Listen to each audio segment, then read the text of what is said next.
বন্ধুরা, সকাল থেকে 8টা-9টা পর্যন্ত প্রচুর বৃষ্টি হয়েছে। এখন বিকালবেলা, তো বিকালবেলা দেখেন মোটামুটি আবহাওয়া অনেকটা পরিষ্কার হয়ে গিয়েছে, বুঝতেই পারছেন দেখেন, কিন্তু স্বাদ এখন মাত্র। তো বিকালবেলা চলে আসছে হাঁস মুরগিদেরকে খাবার দিয়ে তারপর ওদেরকে সেরে নিয়ে যাবে। দেখেন ওদের খাবার নিয়ে আসছে, ওদের এখন খাবার দিব। ওরা খাবারের জন্য পাগলামি করছে, দেখেন আমার সামনে হুড়গুলো করে সব চলে আসছে, দেখেন সব চলে আসছে। ওদেরকে একটু খাবার দেওয়ার চেষ্টা করছি, দেখি কী অবস্থা। এই যে দেখুন ওদেরকে খাবার দিচ্ছি, এটা বিকালের খাবার, খুব মোটামুটি খাবার দিব, এইভাবে ভরপুর খাবার দিব না, কারণ বিকালবেলা খুব একটা খাবে না। তারপরে খাওয়া দাওয়া করার পরে 1 ঘন্টা পরে ছেড়ে নিয়ে যাবো, 1 ঘন্টা পরে, কারণ নাহলে আবার বেজার লাগবে।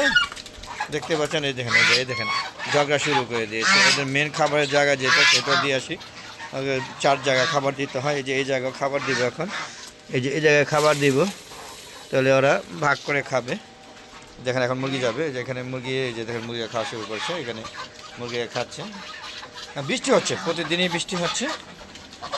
তবে যখন বৃষ্টি হয় একের এক না গেলে 2-3 ঘন্টা বৃষ্টি, একদম মানে খুব খারাপ অবস্থা। দেখেন পুরো কাদা অবস্থা, খুব খারাপ। এই যে এখানে খাবার দিচ্ছি, ওরা জানে যে আমি খাবারগুলো ভাগ করে দিব, ওরা এই জন্য ওরা যার যার জায়গায় চলে যায়। এখানে বেবি, সব বেবিগুলো, যে বড় হাঁসের বাচ্চাগুলো এখানে সব বড়গুলো মানে বড় বড় হয়ে গেছে এরকম লাগছে, তাই না বন্ধুরা? দেখতে পাচ্ছেন এই যে কয়েকদিনের বৃষ্টিতে এই যে শাকগুলো অনেক বড় হয়ে গিয়েছে, আশা করি কালকে কেটে নিব। দেখেন, আর এই যে শাকগুলো খোলা ছিল, দেখুন একদম মোরগ মুরগি যা আছে সব খেয়ে টুন্ডা করে দিয়েছে। আর আমগুলো ওই যে মাছি পোকায় ক্ষতিগ্রস্ত হচ্ছে, তাই আমগুলো পেরে নিচ্ছি। দেন আম প্রায় শেষ পর্যায়ে গেলেছি। ওই যে মাছি পোকা ওই যে কী করে এক ধরনের শুং ই করে দেয়, তারপরে কিছুদিন পরে পচা ধরে, ডাইরেক্ট পচাই ধরে। দেখেন এতগুলো মারার পরও তারপরে অনেক পোকা এখনও বেঁচে আছে, যারা আমার আমগুলোকে ক্ষতিগ্রস্ত করছে। এখানে একটা সবচেয়ে বড় আমটা যেটা ছিল, এটা 1 কেজি প্লাস হয়েছিল, 1100 গ্রাম। তো সেটাকে অলরেডি খাওয়ানো এসে খেয়ে নিয়েছি। বড় একদম পাতলা চিকন, আর বেশ মানে গোস্ত হয়েছে, মানে কী করবো, বেশ আম হয়েছে, প্রচুর আম হয়েছে। তো বন্ধু দেখতে পাচ্ছেন আমার শৌখিন মোরগটা, সে আম বাগানে কত সুন্দরভাবে সে এখানে বসে আছে, ভাব ধরে বসেছে। যদি ওকে এখন খাওয়া দিল, খাবে। একে হাতে ধরে খাওয়াতে হবে, তো ওকে এতক্ষণ ধরে খাওয়াবো। তো চল মধ্যে একটু দেখায় যে ওই যে কতটুকু শৌখিন। দেখেন এই যে ওকে এখানে, এই যে দেখেন দেখেন দেখেন দেখছেন অবস্থা, দেখেন কীভাবে খাচ্ছে। বেশ ক্ষুধার্ত থাকে, ও নিচে নামে না, এই শৌখিনভাবে থাকে, মানে না খেয়ে বডি ফিটনেস ঠিক রাখে। দেখেন যেখানে খাচ্ছে, আমিও ধরে নিয়েছি। যদিও আমি কষ্ট হচ্ছে, তারপরে ওকে দিই একটু। আপনারা দেখুন যে কতটুকু মানে কী বলা হয়, অলস প্রকৃতি, সে নিজের জায়গাটায় খাবার নিচে খাবে না, ওকে দূরে খাওয়াইতে হয়। তো সবাই করতে হয় কি লাস্টে জানেন, সবাইকে খাওয়ানো শেষে পরে ওকে সেরে নিয়ে যেতে হয় আলাদা খাবার দিয়ে। এখন ওকে খাওয়াইলাম না। আর এই যে দেখেন কিছু খাবার পড়ছে, হাঁস টুকে খাচ্ছে, দেখতে পাচ্ছেন বন্ধুরা। একটু রোদ উঠছে, শেষ বিকালে একটু ভালোই রোদ উঠেছে, যদিও এখনও বেলা আছে 2 ঘন্টা। তো 2 ঘন্টা পরে আমি এগুলোকে সেরে নিব। তো বলা যাচ্ছে না, কারণ যে বললাম, যখন আকাশ মেঘ হয়ে বৃষ্টি নামে একদম 2 ঘন্টা এক নাগারে। দেখতে পাচ্ছেন ওদেরকে আজকে ডাঁটার শাক দেওয়া হয়েছিল, সেই ভিডিওটা দেওয়া হয়নি। আমি বাসায় শাক আনছিলাম খাওয়ার জন্য, ওগুলো দিয়েছি। দেখতে পাচ্ছেন এই যে এখানেও বেবি, বেবি আছে, বয়স্ক আছে, ওই সাদাটা বয়স্ক। আর এই যে 2টা রাজহাঁসের বাচ্চা, এগুলো বাচ্চা, বুঝতেই পারছেন, আগে ভিডিওগুলো দেখবেন যে কত ছোট ছোট ছিল। তো 3 মাস হয়ে গিয়েছে, 3 মাস প্লাস হয়ে গেছে। এগুলো সব বুড়ো, এগুলো বুড়ো খোকা। এই যে দেখেন আমার রাজহাঁস, এর বয়স বেবি, দেখতে পাচ্ছেন। এটা হাসি সম্ভবত, এটা সাইজ ছোটো মনে হচ্ছে। আর এই যে এগুলো তো আমার পুরান, বুঝতেই পারছেন। আর এই যে খাবারের জন্য করছে, ওকে আমি খাওয়াবো, এই ভিডিও শেষ করে ওকে খাওয়াবো। তো বুঝলেন, এই যে রাজহাঁস আমার নেতা আর কি, এটা হাসা।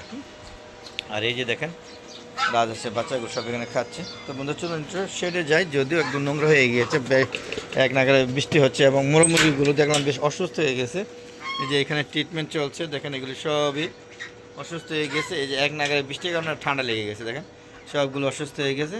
দেখেন এই যে অবস্থা খুবই খারাপ, এগুলো মানে মারা যাবে, কোনোভাবে সুস্থ করা যাচ্ছে না। পাশাপাশি এইগুলো মানে অসুস্থ হয়ে গেছে, দেখলাম একটা নাকি চোখের সমস্যা হয়ে গেছে অলরেডি, চোখে করাই যাওয়া হয়ে গেছে। আমি এর ভয়ে আছে যে এই ভাইরাসটা নিয়ে আবার এই সাইডে ঢুকে তাহলে সব মানুষ হয়ে যাবে। দেখেন দেখতে পাচ্ছেন এই যে আমার এই লেয়ার মুরগিগুলো বেশ বড় হয়ে গেছে, এখন যদি অসুস্থ হয়ে মারা যায় তাহলে খুবই কষ্ট পাবো। দেখেন হ্যাঁ, এখানে আমি সকালবেলা দেখেন হ্যাঁ ওই যে কিছুটা মনে হচ্ছে ঠান্ডা লাগছে, যে ওদেরকে যে যে যে যে দেখেন এই যে খেঁকড়ে উঠলো, ভয়ে আছি। তো এগুলি গেলে আমার সব শেষ, মানে কোনোভাবে আমি রাখতে পারছি না। হ্যাঁ, এই হলো সমস্যা। তো বুঝতেই পারছেন যে কতটুকু প্যারায় আছি।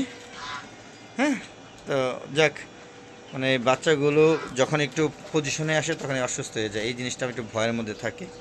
তো বন্ধুরা দেখতে পাচ্ছেন আমি বেরিয়ে যাচ্ছি। তো বিকেলে খাওয়া দাওয়া চলছে, একটু সোনালি রোদ উঠেছে, তখন কিন্তু রোদ ওঠে নাই, যখন আমি আসছি তখন ওঠে নাই, তবে আকাশটা পরিষ্কার হয়েছে, তাই আশা আর কি। পাশাপাশি মোরগ মুরগিগুলো দেখতে আসলাম কী অবস্থা, যে বাচ্চাগুলো অসুস্থ হয়ে যাচ্ছে। তো বন্ধুরা ভিডিওটা শেষ করার আগে বলবো যে আমার একটা ফেসবুক পেজ আছে মিজান এগ্রো বিডি, ফেসবুক পেজটাকে একদম ফলো দিবেন বন্ধুরা, ফলো দিয়ে সম্পূর্ণ ভিডিওগুলো দেখবেন, দেখে শেয়ার করে সবাই দেখার সুযোগ করে দেবেন। আর ফেসবুক পেজে ভিডিওগুলো সন্ধ্যা 6টার পরে আপলোড করে থাকি, আর ইউটিউব চ্যানেলের ভিডিওগুলো 3:30 বা 4টার মধ্যে আপলোড করে থাকি, দেখা আমন্ত্রণ জানাচ্ছি। আর বন্ধুরা অবশ্যই ফেসবুক ইউটিউব চ্যানেলের ভিডিওগুলো দেখার আগে অবশ্যই চ্যানেলকে সাবস্ক্রাইব করে নিন। হ্যাঁ, বেশি কিছু না, সাবস্ক্রাইব করে পাশে বেল আইকনে ক্লিক করে দিন। আর বন্ধুরা আপনারা সবাই ছাদ বাগান করুন, তো আপনারা যারা ছাদ বাগান করছেন তারা অবশ্যই আমার সাথে কমেন্ট করতে পারেন যে আপনার হাঁস মুরগিগুলো কি আমার মতো ছেড়ে লালন পালন করে থাকেন না অন্য কোনো ওয়েতে। আর আপনাদের হাঁস মুরগিগুলো রোগবালায় কী অবস্থা আছে, আমার কিন্তু রোগবালায় প্রচুর হয়, যে আমি মোরগ মুরগি রাখতেই পারছি না। দেখেন আমার আগের ভিডিওগুলো দেখবেন, প্রচুর মোরগ মুরগি ছিল, এখন কমতে কমতে শেষ হয়ে গেছে, আবার বাড়াচ্ছে, আবারও অ্যাটাক করছে। তো আপনারা সাথে থাকবেন, আপনাদের পরামর্শ আমি গ্রহণ করি। তো আজ রান্না চলে যাবো, যাওয়ার আগে সবার সুস্বাস্থ্যতা কামনা করে আমি ভিডিও শেষ করছি। তাই ভালো থাকবেন, সুস্থ থাকবেন, নিরাপদ থাকবেন। আসসালামু আলাইকুম ওয়া রাহমাতুল্লাহি ওয়া বারাকাতুহু। বন্ধুরা আবার দেখা হবে নতুন পর্ব নিয়ে, নতুন ভিডিও নিয়ে। ততক্ষণে হলদে এগো চ্যানেল পাশে থাকুন। আর এই দেখেন আমার সুন্দর সুন্দর রাজহাঁস, চীনা হাঁসের ভিডিওগুলো অবশ্যই দেখবেন। তো বিদায় নিচ্ছি, খোদা হাফেজ, আবার দেখা হবে, ততক্ষণে বিদায়।